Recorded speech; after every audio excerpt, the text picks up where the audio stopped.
Okay. So sorry about that. Turns out that you couldn't hear anything I was saying over the past 5 minutes. Unless you could. If you were able to hear anything I said over the last 5-10 minutes, please tell me, because I don't think you could.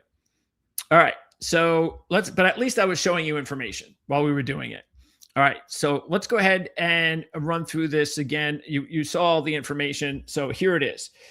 So you've got Tyler Reddick, who is on the pole, and Ross Chastain, of course, you see there.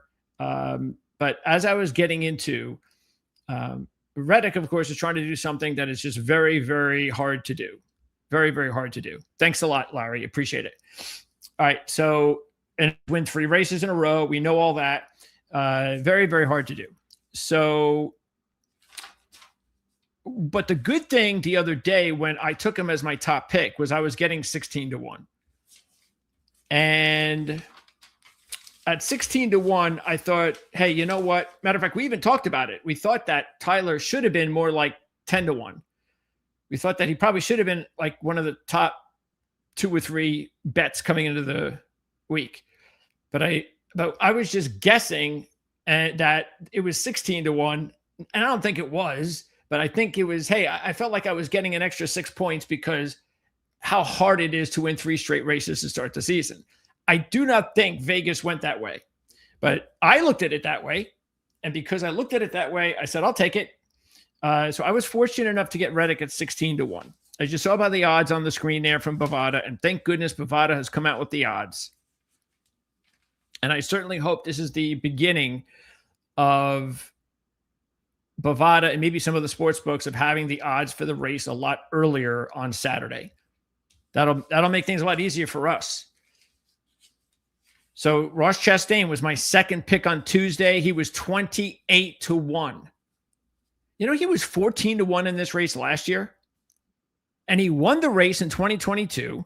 He had 2 additional top 5s. And he was 28-1. It made no sense. Well, now he's 8-1.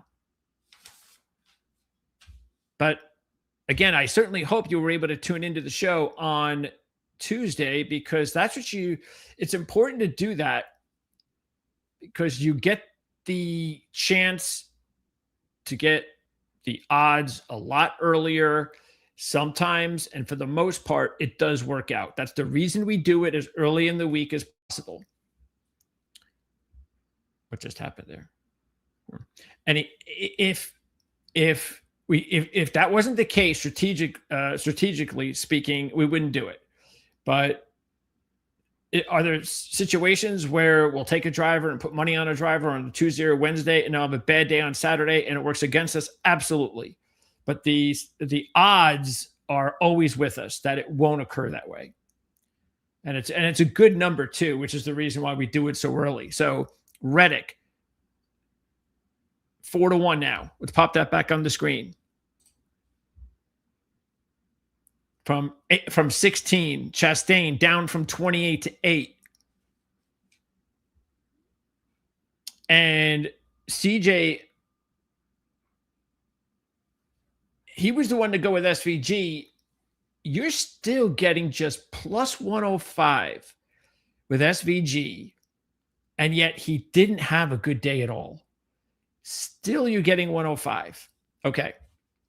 And here are the rest of the odds. Blaney down from 45-1 to 12. I still think you have to take Blaney at 12-1 if you didn't take him earlier in the week. You just have to, because he had the best day today. And you're still getting 12-1. And keep in mind, Ryan Blaney is not a great road course driver. He is not a bad road course driver. So he's at least one of those drivers that when you're talking about the first road course race of the season, you have to give any new manufacturer or any manufacturer for the new road course season the benefit of the doubt. Look at what we just saw the first 2 weeks with the super speedways. Toyotas had done nothing for years, and yet they were the main manufacturer, laps wise, and the 2 wins to start the super speedway season.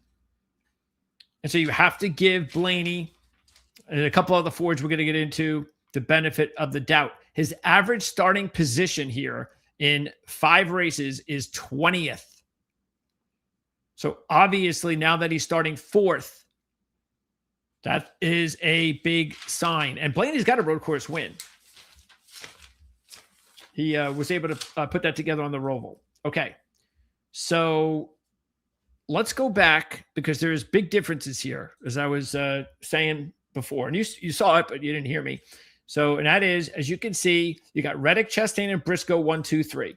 Now let's take a look at practice. We have to go all the way down to Reddick 19, Chastain 21st. Where is he? Briscoe 26th. I'm going to look at Bell. Bell 27th. He'll start 8th. Gibbs, he's starting 9th. He's 35th. And how important is that? Well, very important. Okay, so this does matter. All right, so you want to take this really does matter too for fantasy. This is a great race to take advantage of this. Because you have, well, first of all, you have 2 drivers, only 2, who qualified and practiced in the top 10. McDowell and Blaney. That's it. And then you take a look at some of the drivers who didn't qualify all that great, but had really good practice runs. These are some of the drivers you want to be keeping an eye on. Kyle Larson. Did you see the odds on Kyle Larson? 20-1. 4th fastest practice. Bowman, 7th fastest practice. He's still 40-1.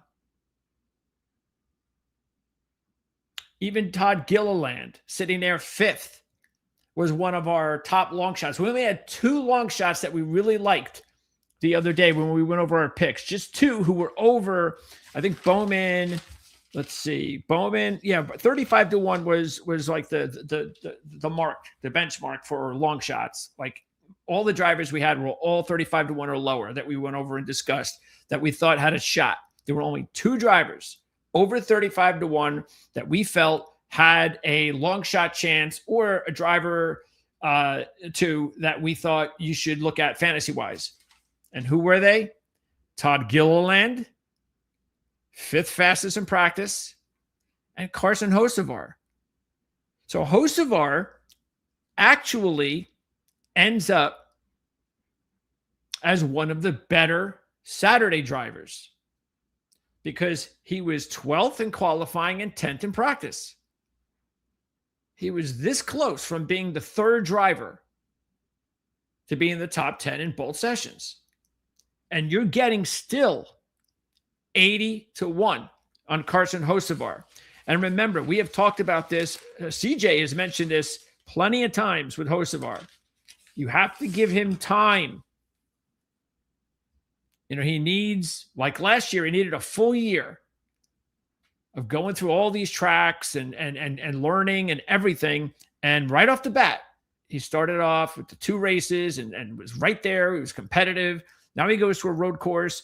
And keep in mind, in his first race here, he was 22nd. His second was 13th. He made a nice improvement from the first to second.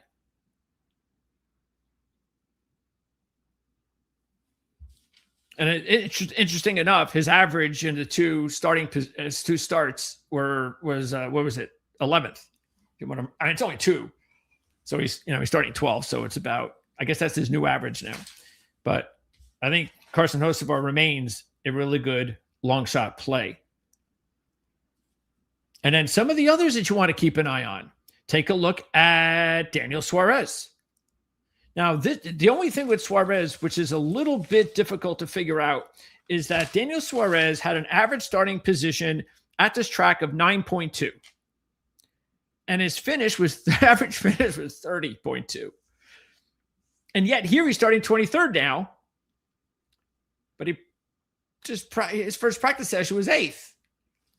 So he's a very weird driver to figure out. But when you're talking about somebody that's 66-1 and is driving a Chevy, and that is important because Chevy is the dominant manufacturer here. over the last 3 years. I'm going to count the last 2 years and so far Saturday. Why is that? Because even though Toyota had 4 of the top 9 in qualifying, including the pole sitter, and Chevy had 4 of the top 7, so that's about equal. The big difference was practice. Toyota, fastest driver. You see any Toyotas here? No. You have to go all the way down to John Hunter Nemechek at 17th. He is the fastest Toyota on the board. You can't just whisk that away, especially when Chevy has been the dominant manufacturer here the 2 years prior. Chevy, 11 of the top 13 in practice. And coming in, look, did Christopher Bell win last year? Yes. Remember, how did he win last year? He won last year, qualifying 19th, and he had 2 practice sessions last year, 15th and 21st. Well, what is that? But because he's a good road course driver, and they did get faster, they figured some things out, and they were better as the day wore on, but nothing fantastic. He still only led 8 laps in the race, which I think was the last 8, I believe. What happened was the final number of laps, forget exactly the number, but it was significant enough because there was green flag pit stops. And what did Christopher Bell, what did the team decide to do? They pitted last during the green flag pit stops. And how did that benefit them? We all know how that does. It stayed green. He had the fresher tires, and he was able to chip away. No caution came out.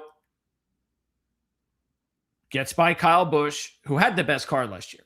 Kyle Busch was the best car last year. But because of the way it worked out, and how many times does, whether you want to call it fuel mileage or whatever you want to call it, how many times does strategy like that tend to favor the winner? More times than not. And that's exactly what Christopher Bell's team did. They stole the win.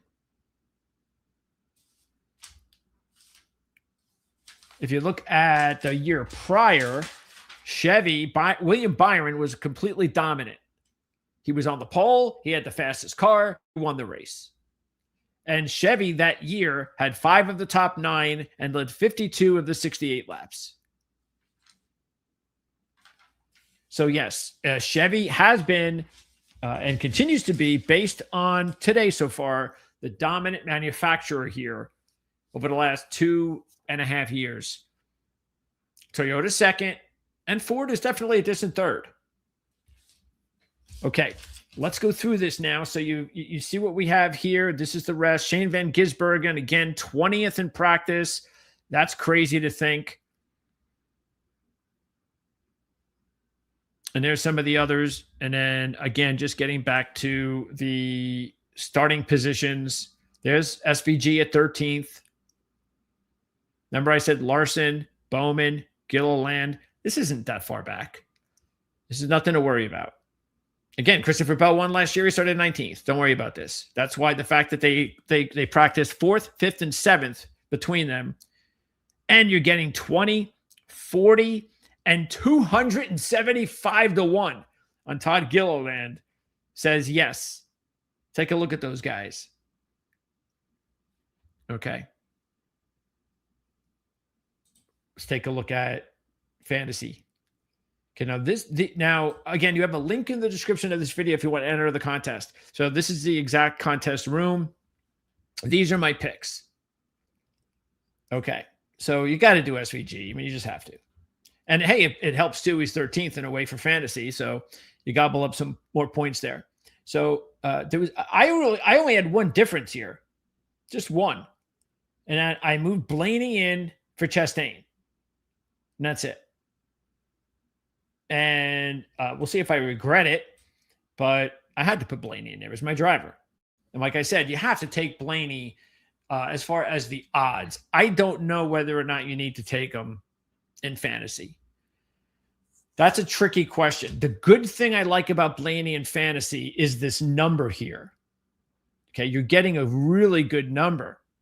Blaney is all the way down here. So that hasn't changed. And this is not a fluke from what we saw today. So based on that, I think he is a driver that you need to put in there because you're going to get some savings on him. And I wanted Gilliland. I already had him in there earlier in the week because of savings. Same thing with Hocevar.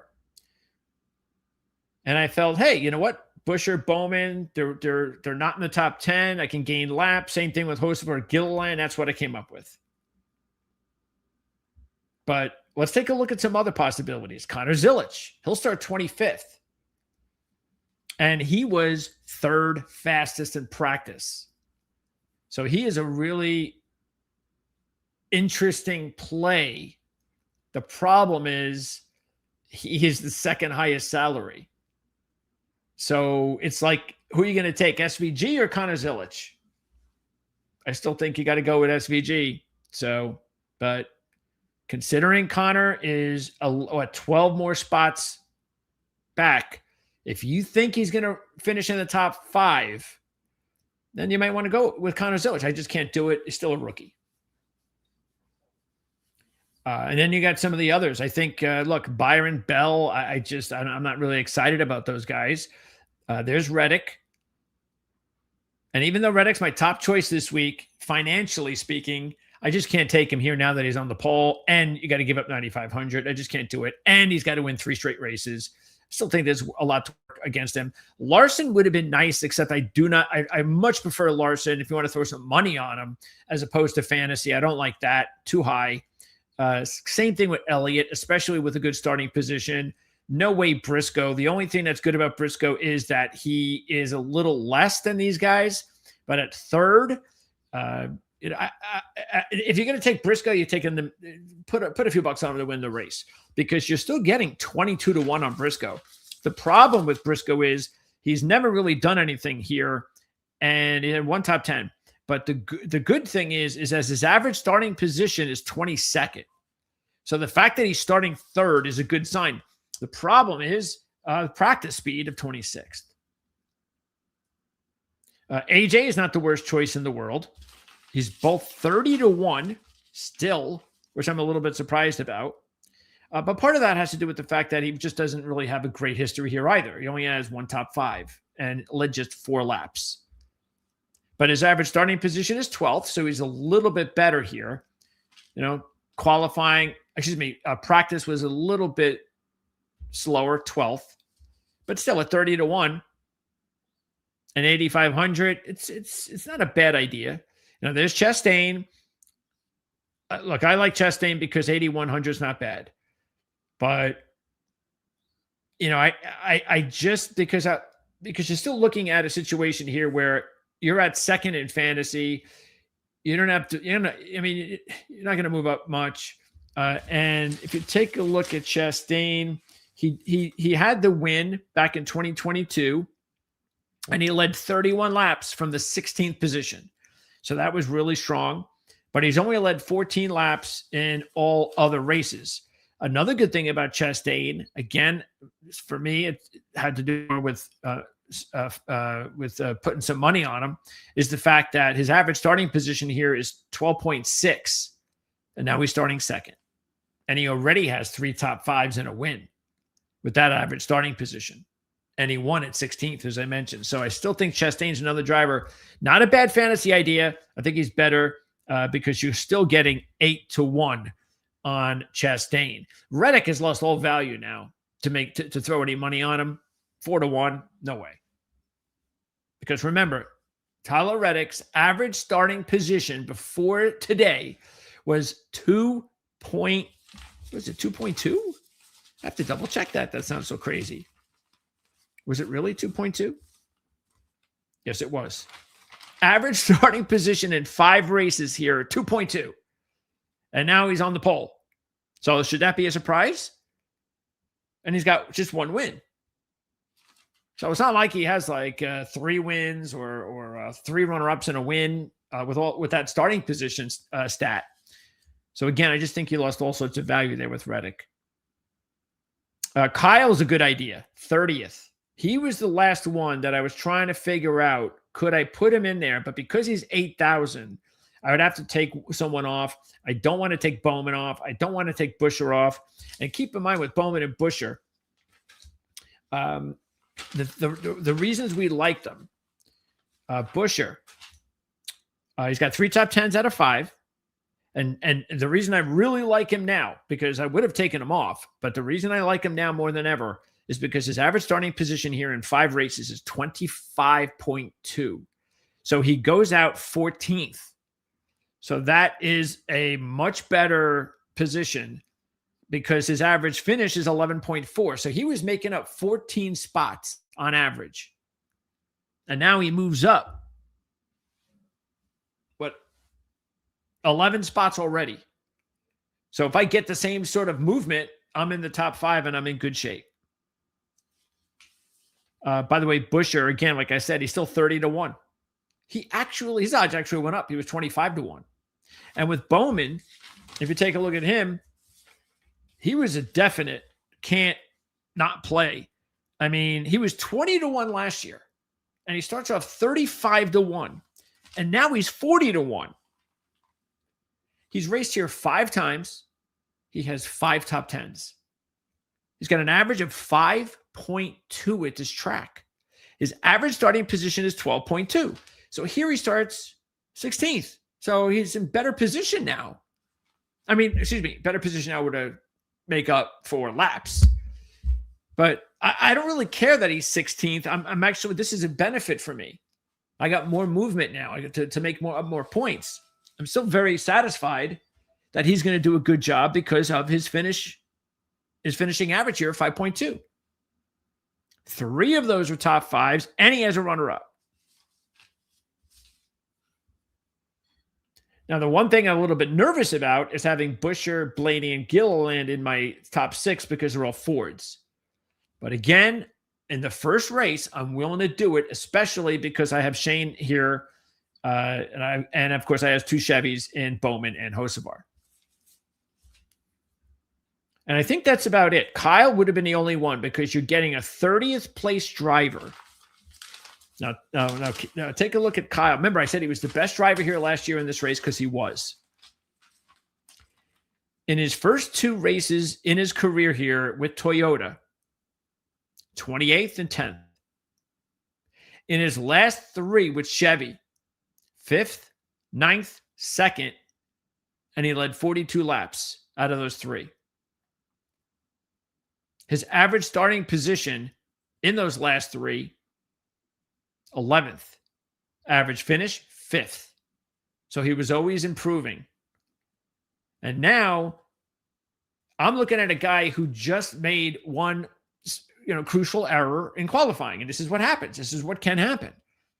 He made a little bit of a mistake, put himself a little bit too wide. By the time he came in, overcorrected, didn't work out. That's why he was slow. It was one little mistake. But what did he do in practice over whatever it was, 12, 13 laps? I don't remember how many laps he had. What was he, 6th? Yeah, that's more like Kyle Busch. So he's the one that I really, and who knows, I might even change my mind between now and tomorrow. But I was thinking about adding someone in this group. It would be Kyle. And then the rest of these guys on the board, all these other long shots, I don't see anyone there that really sticks out for me. Okay. So let's pop back up the odds and quickly just run through it. So again, SVG, you're still getting him at even, and the only reason that's happening is because he didn't have a great day.